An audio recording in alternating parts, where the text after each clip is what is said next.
You ever feel like you're doing your best, but something still feels off? Like you've checked all the boxes, your career, relationships, showing up as a man, but deep down, there's a gap that you can't quite name. That's not failure. That's emotional neglect. The kind that nobody warned us about. The kind that we inherited in silence. And the truth is, if you've never been taught how to feel, how to connect, how to be whole, then no amount of success is going to make you feel like you're solid on the inside. This episode is about that silence and what it takes to finally break it. Welcome back, everybody, to the MDNGHT Collective podcast. Whether this is your first time listening or you've been here before, I want to take a moment to remind you what this space is really about. This isn't entertainment. It's not quick fix advice, and by no means am I an expert. And it's definitely not surface level talk dressed up as healing. What we do here in the collective is about truth. It's about looking inward, about doing the slow and steady work of becoming whole. As men, as fathers, as leaders, as human beings. Every episode we come back to one core mission: growth. Not just the kind that you can measure with titles or money, but growth in mindset, in emotional depth, in discipline, in how we show up for ourselves, for our children, and for other people. In one of our previous episodes, I sat down with Kelsey, who is the host of the Who Would Have Thought podcast, for a conversation that felt really different. It was a real kind of message that came out of that. It wasn't a back and forth debate. It was a space where we could talk honestly about the disconnect between men and women. Not because we don't care, but because many of us were never taught how to really listen, how to communicate, or how to lead with empathy and presence. That feedback was real that we received. A lot of people, I feel, resonated with that, and you could feel it. Something cracked open. So starting today, I'm going to turn that episode into a series, an ongoing series. Now, we're going to release episodes every other week, and we're going to explore one layer of that disconnect: emotional intimacy, trust, leadership, softness, safety, and what it actually means to show up for each other in today's world. These conversations won't always be easy. They might challenge how you see yourself or how you've been taught to relate to others. But that's the point. Growth doesn't happen where it's comfortable. It happens where it's real. And if you're here listening today, I'm going to trust that you're ready for that. So let's begin. This week, we're starting with something foundational. Something that sits underneath everything else we've talked about on this podcast before. We're talking about the emotional curriculum most of us never got. And you probably already know what I mean by that. I'm talking about the lessons we should have learned when we were young. As boys, as sons, as students, as teammates, as sons watching our fathers or watching the absence of them. The emotional guidance we needed but never really received. We weren't taught how to sit with disappointment without letting it define us. We weren't taught how to express anger in a way that doesn't hurt the people around us. We weren't taught how to ask for help without feeling like we were giving up our own masculinity. We weren't taught how to love deeply without losing ourselves in the process. Most of us had to figure that out on our own. We had to figure it out by failing, or not figuring them out at all. Because the truth is, we didn't get that guidance. Not from our fathers, not from our coaches, not in school. Not even in the moments when we were hurting and somebody could have pulled us aside and just said, hey, this is what you're feeling and this is how you can handle it. Instead, we got silence. We got jokes, we got shamed. We got handed that classic line, man up. Like those two words were supposed to be enough to hold a broken heart or calm a storm of rage. We got told to get over it, to suck it up, to stop crying, to stop needing. And so eventually, we did. But here's the thing about that. The silence didn't go away.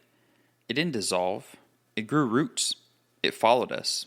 It followed us into our relationships. When we didn't know how to communicate our needs, so we stopped trying altogether. It followed into fatherhood. When our kids needed emotional presence and we didn't know how to give it. It followed us into our leadership. When our default became isolation, avoidance, or control. It followed us into adulthood. When we felt overwhelmed but had no language to say so. So we shut down, we blew up, or we pretended everything was fine. This episode is about that gap, the one between what we needed and what we got, the one that still affects how we show up or don't, the one that explains why so many of us feel emotionally underdeveloped, even when we're successful, even if we're doing all the right things. We're talking about what we missed, what it cost us in love and trust, in self-worth, and more importantly, how we start to rebuild that, how we start to learn what we should have been taught, now as grown men. Because at some point, the silence has to break. That generational pattern has to end. If nobody taught us how to be whole, that doesn't mean we stay broken. It means we take the responsibility to teach ourselves, to teach each other, to create a new curriculum, one grounded in presence, truth, and emotional resilience. And we do it together. This is where that begins. So let's talk about emotional literacy. Because most of us, that was never part of the playbook. Nobody pulled us aside and said, here's what sadness feels like, and here's what you do when it shows up. Nobody walked us through how to recognize shame or grief, or told us it was even okay to name those emotions. And fear, we were taught to bury that, mask it, never let it show. Because fear made you look weak. What you got instead was the same recycled message passed down through generations. Don't cry, get over it, be a man. And here's the thing about that. The people who told us that, those people, most of them were just repeating what they were taught. It wasn't out of malice. It wasn't a personal attack. It was survival. Especially for men who grew up in environments where emotions got you hurt, ignored, or dismissed. Where toughness was the only currency that kept you safe. But that survival mindset came with a cost. It taught us how to armor up, but not how to open up. It taught us how to silence our emotions, but not how to process them. It taught us how to endure, but not how to evolve. We never learned how to slow down and actually name what we were feeling. We didn't learn how to sit with discomfort, to stay present without needing to escape, numb, or fix it. We weren't even taught how to tell the truth when we felt disconnected. Instead, we'd check out or act out. What we learned were emotional shortcuts. We turned everything into anger, or we numbed ourselves with work, distraction, substances, or silence. You know exactly what I'm talking about. That moment that something triggers you, and instead of saying, hey, that hurt, or I feel unseen, you go quiet, you get sarcastic, or you snap. Not because you're childish, but because no one ever really taught you another way. If you grew up in a home where emotions were ignored or punished, then emotional distance became your default. Protection became your pattern, not connection. That shows up in ways that feel all too familiar. You shut down when your partner brings up something real. You isolate when life gets heavy instead of reaching out. You stay busy instead of checking in with yourself. That's not weakness. That's not random. That's what you were trained to do. And there's one simple fact that we all have to face. We were trained to survive, not to relate. We were trained to suppress, not express. We were trained to get through things, not to grow through them. So now, as men trying to lead in our homes, in our relationships, in our own healing, we're realizing how much we missed. Not because we were failing, but because we're trying to build something we were never given the tools for. We're expected to be emotionally available, but we were never shown how.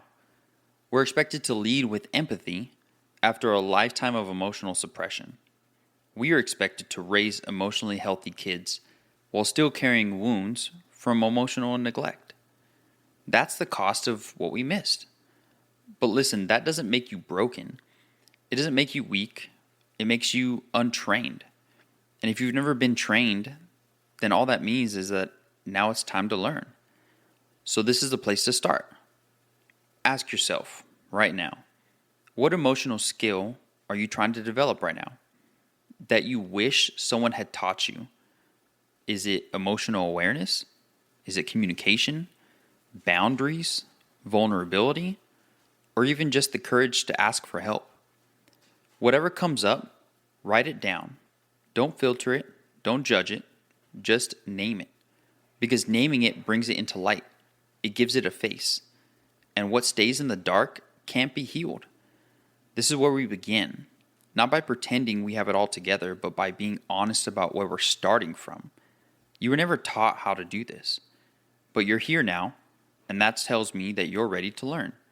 Not just for yourself, but for the people who are watching you lead. So now you must be thinking, why does this really matter? Well, let's talk about that. This isn't just an idea, but it matters as something that directly affects your life. Because it's one thing to say, yeah, I was never taught how to deal with my emotions and it's fine. That's a powerful insight. But if it stops there, it doesn't change how you move, how you speak, how you connect. Then it's just noise. It's just something that you understand but haven't really applied. And that emotional gap most of us carry, it's not harmless. It doesn't just live in your head. It plays out in your behavior, in your relationships, in your communication, in your ability to be present with the people you care about. It shows up when someone asks you how you feel, and you don't have the words to tell them. It shows up when your partner reaches for closeness, and you shut down without meaning to. It shows up when you want to be known, but something inside tells you that you need to keep your guard up. That emotional gap becomes visible when you pull away instead of leaning in. You get quiet sometimes when someone brings up something hard, even if they're not trying to attack you. You hold back affection unless it feels 100% safe. You check out when things get real, even when part of you wants to stay and engage. And let's be clear, this isn't about blame. This is about recognizing patterns and honoring where they come from. Because those behaviors, they weren't born out of malice or laziness. They were built out of your survival. They were built in homes where emotional conversations didn't exist. They were built by men who told us to be strong, but never taught us how to be. We were rewarded for being stoic, for being logical, for not needing anything or anyone. But that same armor that helped you survive your upbringing, it starts to crack the first time you try to love someone deeply. Because love, real love, requires presence. It requires vulnerability. It requires awareness of what's happening inside of you so you can bring that into the space you share with someone else. And if you've never learned how to do that, you start loving with conditions. You offer connection in ways that feel emotionally safe to you, but might leave the other person feeling alone. You give just enough to avoid being called distant, but never enough to truly be known by somebody. That's what happens when we skip emotional development and go straight into adulthood. We build relationships with tools we were never taught how to use. So here you are, maybe in a relationship, maybe you've got a family, maybe you're trying to build something real with somebody, but in the quiet moments, you feel it. I'm here, but I don't know how to be here fully. I'm trying, but I feel disconnected, and I can't really explain why. I keep doing the same things, and I don't want to, but I don't know what else to do. If you're saying that, that doesn't make you broken. It doesn't mean you're incapable of love or leadership. It just means that there's a gap, and no one showed you how to close it. But you can start learning now. You can rewire how you respond. You can rewire how you respond. You can build new emotional muscles. You can speak a new emotional language, one that your partner or your kids or your community around you can actually understand. And more importantly, one that you can understand too. So take a moment right here and ask yourself another question. Where do you feel you're most emotionally disconnected right now? Is it with your partner, your children, your friends, yourself? Name it. Write it down. There's no overthinking. There's no shame. Just some honesty. Because this is the part of the journey where you stop saying, this is just how I am. And you start asking, who do I want to become? You can build better relationships. You can break cycles. You can be fully present. But it starts with naming what you were never taught and owning where it's still showing up today. Now, once you can do that, then you get to the part that nobody really talks about enough. Growth. It isn't about always adding more routines or stacking new habits or consuming more content. It's not just reading another book or listening to another podcast episode. Sometimes, most times, Growth is about unlearning the armor you've worn your whole life. The stuff that once protected you, but now keeps you small. The patterns that helped you survive, but now block you from real connection. The way you shut down, the way you push people away, the way that you act like everything's fine when it's not. That armor served a purpose at one point in your life, but you've outgrown it. And now it's just heavy. What does it actually look like to start relearning? It's not always dramatic. Most of the time it's pretty quiet. It's subtle. It's very uncomfortable, but deeply necessary. Relearning looks like naming what you feel without apologizing for over-explaining it. Not saying, I don't know why I'm being like this, but instead saying, I'm feeling anxious today. I don't need you to fix it. I just needed to say it out loud. That, right there, is a form of healing.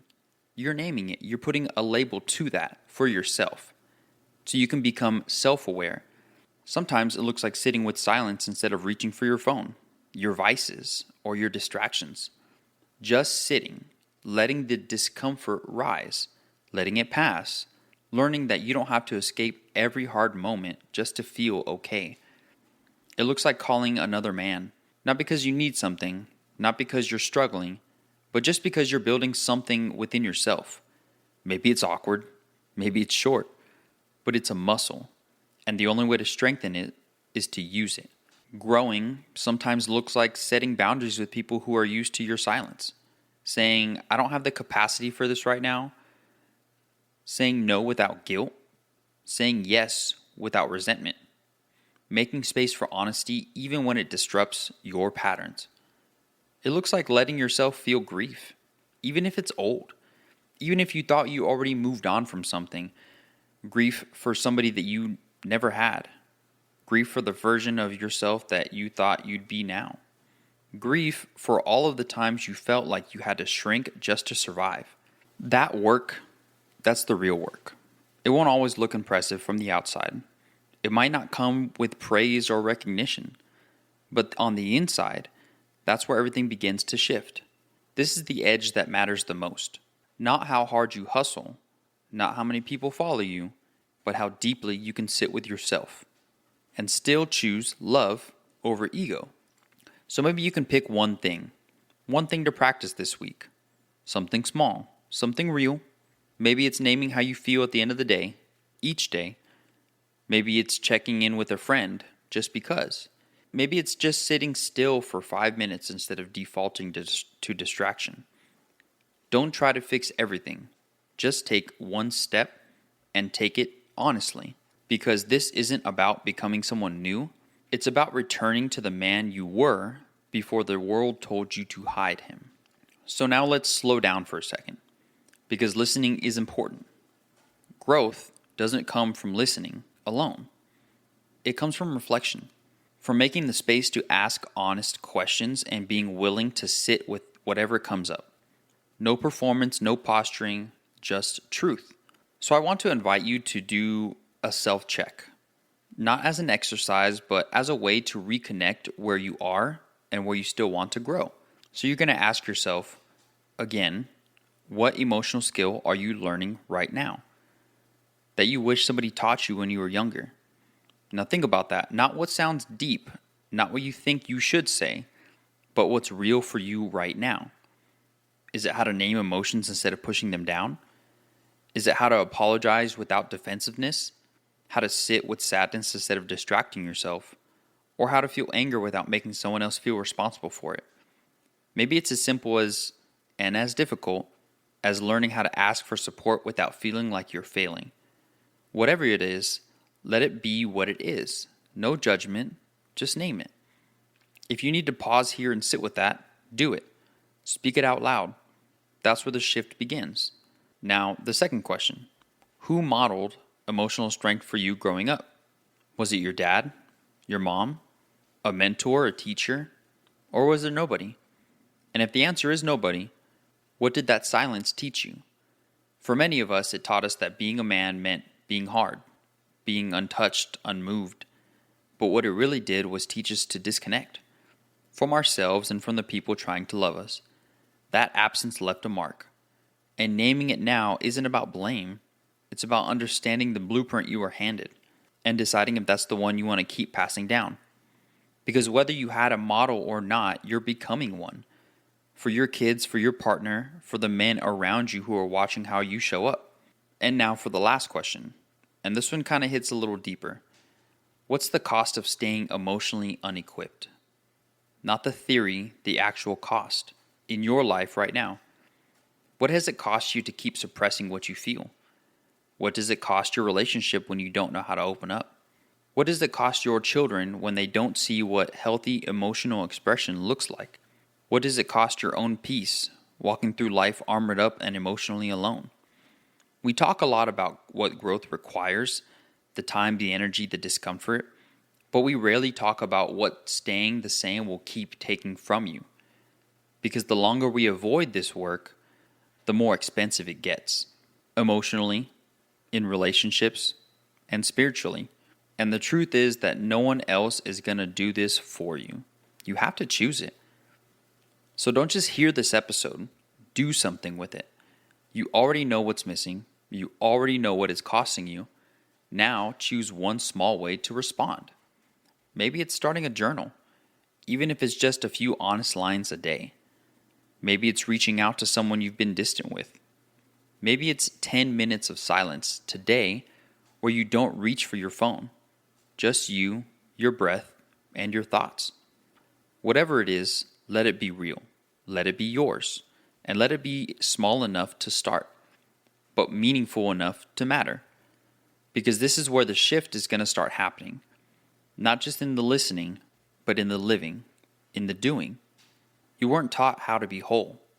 Most of us weren't. And that's not your fault. But staying emotionally unequipped, that part becomes your responsibility. Because now you know. You know where the gaps are. You've seen how it plays out in your life. And you understand what it's going to cost you if nothing changes. The truth is that you can still learn. You can still unlearn how to put that armor on. You can choose a different way of showing up. One that's grounded, one that's more honest, and one that's more real.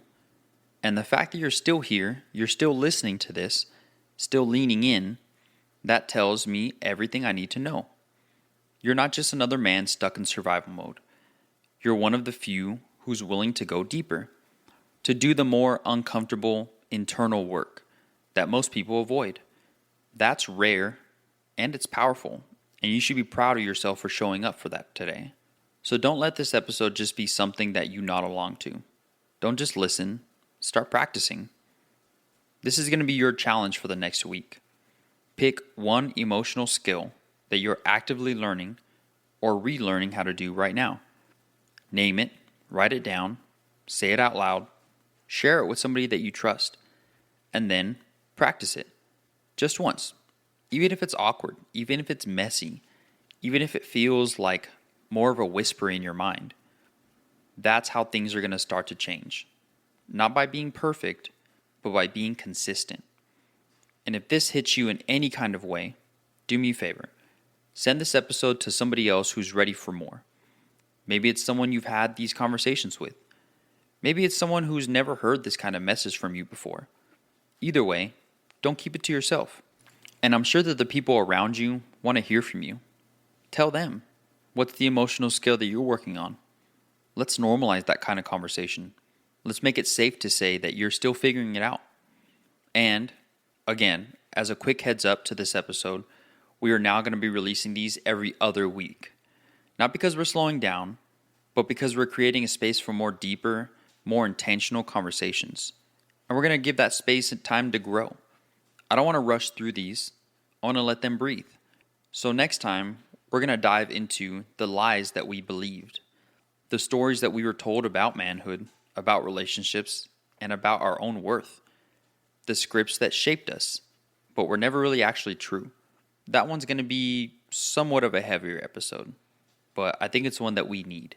So as always, stay locked in, follow the show, leave a review, tag our Instagram if you feel like you need to share this episode or the show in itself. And remember, we're not just talking about it, we're living it. We are building our legacy one day at a time. This is the MDNGHT Collective. and I'll talk to you again soon.